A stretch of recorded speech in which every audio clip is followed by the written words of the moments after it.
Good morning and welcome to your Farm and Home Show. My name is Joanna Coles, and this morning we're visiting with Brandon Bell. He's the Metcalfe County Extension Agent for Agriculture and Natural Resources. Good morning, Brandon. Good morning. Now, Brandon, you're known in this area as our pumpkin expert. That's what I'm known as. I don't know if it's true or not, but I do have a lot of experience growing pumpkins, and I like to help other people successfully grow pumpkins. And I work with growers throughout the area and even throughout the state, trying to give them guidance so they can grow the best pumpkin crop that they can. I started growing pumpkins way before I came on board as an extension agent. I've been growing them for 26 or 7 years.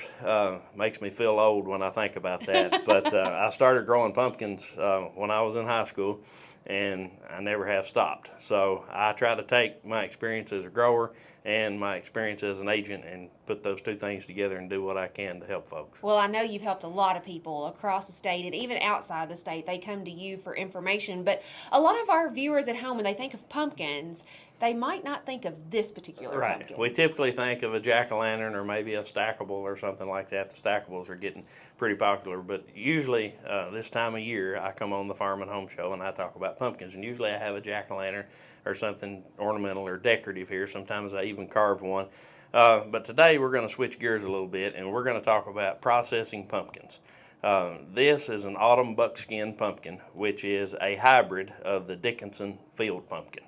And although you can use these for decoration because they do have some eye appeal to them, you can the primary purpose of them is for processing or cooking.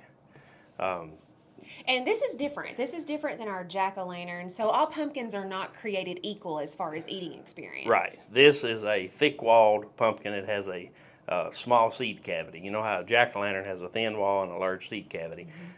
This is mainly flesh, so most of it is usable, and that is one of the reasons that Dickinson varieties are put into cans. Speaking of putting them into cans, 85% of the U.S. canned pumpkin supply is grown and processed in or around Morton, Illinois, by the Libby's company.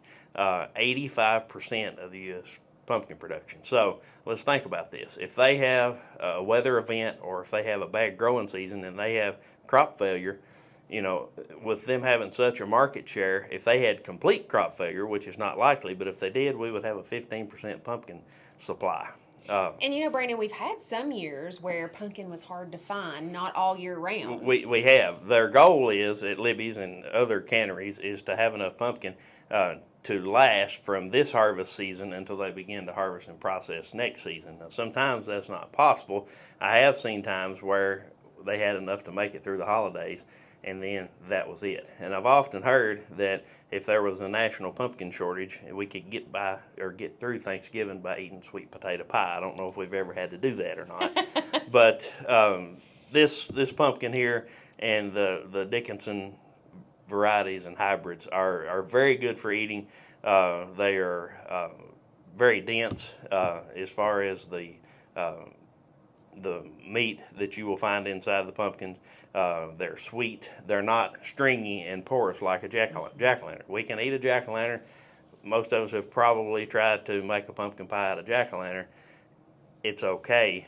This is a lot better. Yeah, the flavor, the texture is going to be better, but this will make a lot of cans. And so for our, person at home who might want to make a few pies, you're going to have to freeze or preserve some way all the pumpkin that you're going to get out of that. You're going to get a lot of pumpkin out of here. I don't know exactly what this pumpkin weighs, but I'm going to say it weighs 18 or 20 pounds, something like that. And the majority of what we have here is usable because I said it's thick-walled, and there's not that many seeds and there's not that large of a cavity. So you cut into this thing and, think about how many pies 18 or 20 pounds worth of pumpkins is going to produce. That's a lot. And you can also take the seeds and roast them. So this is almost a completely usable product, but it's very good for us. It is. We have some recipes available at the Extension office through our Plated Up Kentucky Proud program for bread and muffins.